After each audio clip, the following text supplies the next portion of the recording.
Guys, आज देखो chapter 10th class में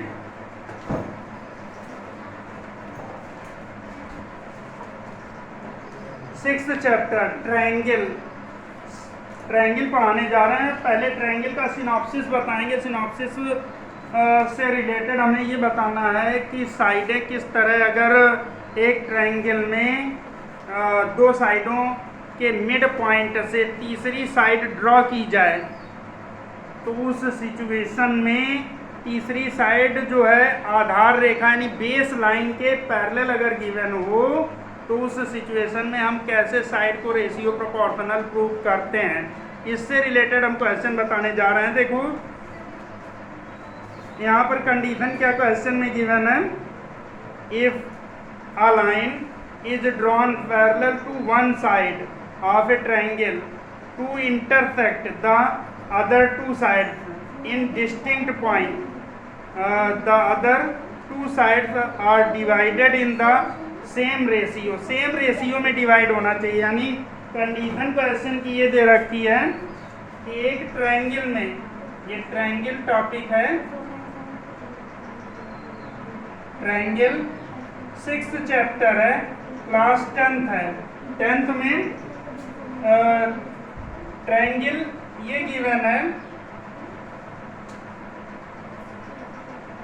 ए बी और सी, जिसे हम थेल्स थ्योरम बोलते हैं। A B C triangle given है और ये इसके पैरेलल लाइन डी और ई, ये पैरेलल लाइन गिवन है। डी जो है parallel line to B C है और इस सिचुएशन में हमें ये प्रूव करना है, प्रूव दैट ये प्रूव करना है क्वेश्चन में A D upon D B और equal to A E upon E C, यानी साइड रेशियो प्रोपोर्शनल है। साइड रेशियो प्रोपोर्शनल है।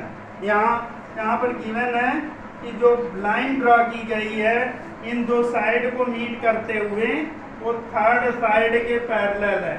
ये कंडीशन क्वेश्चन में गिवन है। या ये प्रूव करना लिख सकते हैं A B upon D B और इक्वल टू दे रखा है ए सी और अपॉन ई सी। ये हमें प्रूव करना। ये भी कंडीशन, दोनों सिचुएशन हो सकती है। सिमिलर ट्रायंगल का मेन रूल होता है, देखो सिमिलर ट्रायंगल तब होगा जब साइडें रेशियो प्रोपोर्शनल होंगी या ओनली टू एंगल अगर इक्वल हैं। दो ट्रायंगलों के टू एंगल अगर इक्वल हैं तो उस सिचुएशन में भी सिमिलैरिटी कंडीशन शो होती है। इसका सिनॉप्सिस है। क्या बताया, साइडें रेशियो प्रोपोर्शनल होना चाहिए और दूसरी सिचुएशन में क्या कंडीशन होती है, अगर दो सिमिलर ट्रायंगल गिवन है तो उसमें दो एंगल, दो करस्पॉन्डिंग एंगल अगर इक्वल गिवन है, दो करस्पॉन्डिंग एंगल अगर इक्वल गिवन है तो उस सिचुएशन में भी सिमिलैरिटी शो करता है। बट साइड पे डिपेंड नहीं करता, साइड पे ओनली कॉन्ग्रुएंसी में डिपेंड करता है, लेकिन सिमिलैरिटी में एंगल पर डिपेंड करता है। एंगल तुम्हारे दो इक्वल होना चाहिए और दूसरी साइड में साइडें जो होनी चाहिए वो रेशियो प्रोपोर्शनल होना चाहिए। यही इसका सिनॉप्सिस होता है।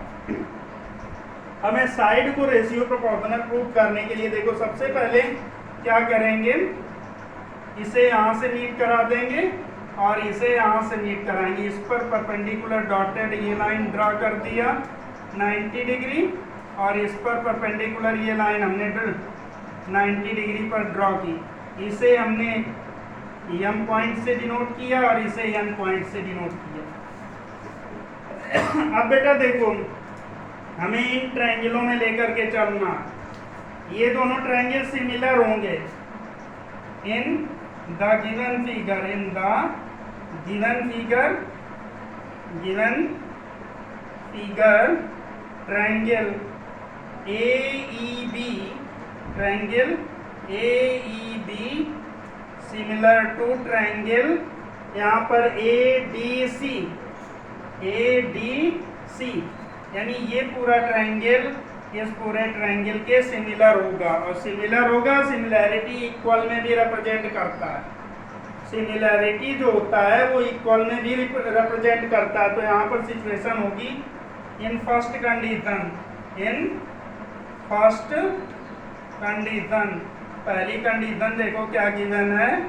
पहली कंडीशन में एरिया ऑफ ट्रायंगल हमने ले लिया A B E, triangle A B E, area of triangle A D E upon area of triangle लिखेंगे डी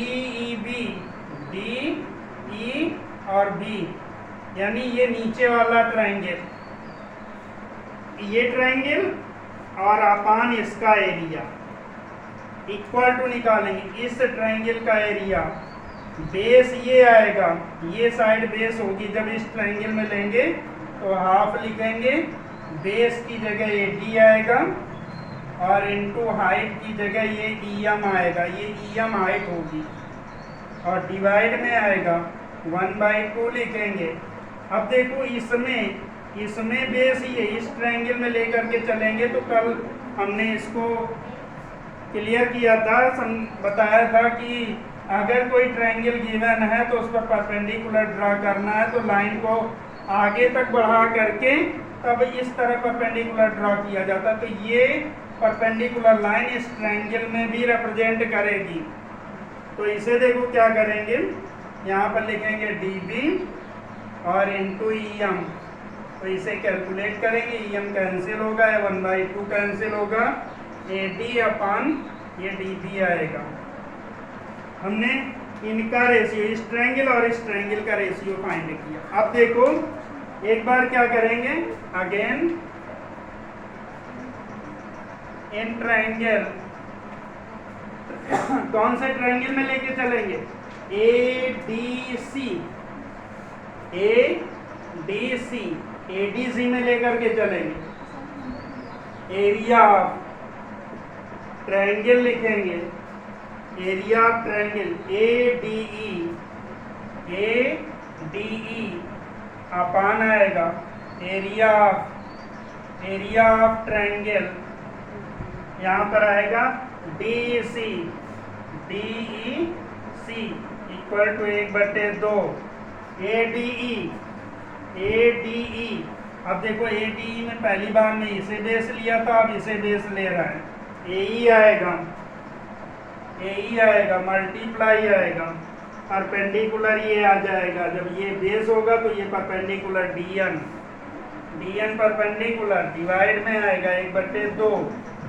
अब इस ट्रायंगल में बेस आएगा ई सी आएगा इनटू परपेंडिकुलर डी एन आएगा। अब इसे कैलकुलेट करेंगे, ये डी एन और 1/2 कैंसिल हुआ। अब इसे सॉल्व किया तो ये आ गया ए ई अपान ई सी आएगा, ए ई अपान ई सी होगा। तो हमने बताया इस ट्रायंगल और इस ट्रायंगल में रेशियो प्रोपोर्शनल है, तो एरिया इक्वल होगा। एरिया इक्वल भी हो सकता है, रेशियो प्रोपोर्शनल होगा तो एरिया इक्वल भी होगा। तो इसे यहाँ पर ए डी और बटे डी बी इक्वल टू लिखेंगे ए ई और बटे ई सी। अब देखो इसमें +1 ऐड कर दो बोथ साइड, और +1 जब बोथ साइड ऐड करेंगे तो A D upon D B और +1 लिखेंगे इक्वल टू ए ई अपान ई सी और +1 ऐड करेंगे। इसे ऐड किया ए डी और प्लस डी बी आएगा और बटे डी बी आएगा डिवाइड में ए ई और प्लस ई सी आएगा और डिवाइड में ई सी आएगा।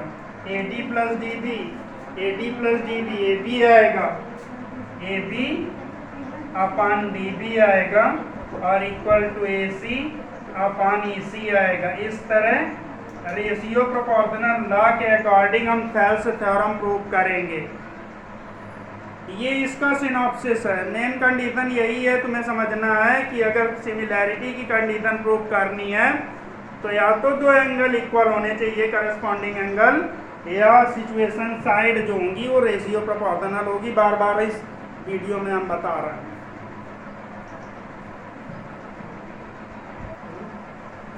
अब देखो इसमें 6.2 एक्सरसाइज में 6.1 में ओनली तुम्हारे कैसे क्वेश्चन थे, चॉइस क्वेश्चन थे।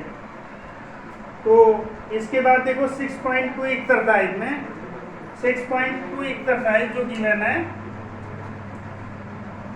6.2 में पहला क्वेश्चन गिवन है। क्या गिवन है 6.2 में? पहले क्वेश्चन में इन द फिगर ये बना हुआ है, इस तरह फिगर बनाया गया है। इन द फिगर इस तरह है, बी और सी गिवन है और ए ये पॉइंट गिवन है और यहाँ पर ये डी है, ये डी है और ये ई पॉइंट है, डी है। In the figure D parallel first and second, D parallel B C दे रखा है। इन द गिवन फिगर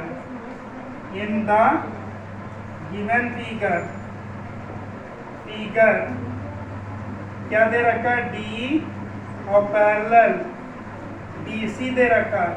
जब ये दोनों साइड पैरेलल होती हैं, तो साइड जब पैरेलल होती हैं तो यहाँ पर जो इधर ये साइड होंगी ये रेशियो प्रोपोर्शनल होंगी। यहाँ पर लेंथ दे रखी है, ये साइड तुम्हारी पैरेलल गिवन है तो ये साइड रेशियो प्रोपोर्शनल होंगी इसके। तो अब देखो इसमें क्या कंडीशन है, ये 1.5 सेंटीमीटर गिवन है, इसमें ये 3 सेंटीमीटर गिवन है और ये 1 सेंटीमीटर गिवन है और ये कंफर्म है, इसे हमने एक्स सेलेक्ट कर लिया। और हमें कंफर्म ये करना, फाइंड ईसी